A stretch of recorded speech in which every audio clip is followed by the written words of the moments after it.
kan mai su taron zai nisa. Tunani ya bige zuciya na rune.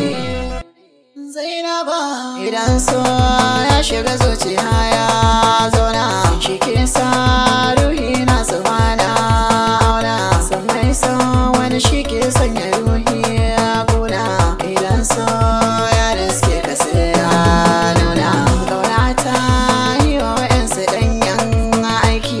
Shigar so walle na da ban mamaki. So mai sanya rago ya zamanta sarkin yaƙi. Kauna ce ke ɗora mutum a dokin mulki. Allah sarki na tuno Zainaba, ta nuna min san gaske ba ƙarya ba. Idan na zauna na tuno Zainaba, sai na je dukan sassan da suke jiki sun karba.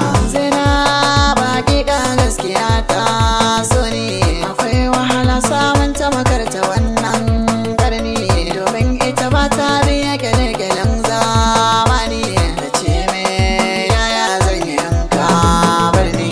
Aure ne ya sanadi na zuwa garin Jalingo. An ɗaura shagali mun shashi mun kai ango. Ranar tafiyar mu shirin mu bayan garin Jalingo. Zainaba ta ce mana har ta sha zan kai ku. Bayan Zainab ta kai mu tashar mu mun hawa mota. Muna zaune cikin motar tana gefenta. Ta ɗan leƙo ta ce mini dakata na manta. Waƙoƙin kasa na saka zuciya ta shauƙi. Da kai ƙarshen zancen na ta sai ta juya. Mun kammala komai gashi direba zai ɗau hanya. Ƙarar burkin mota na ji hankali.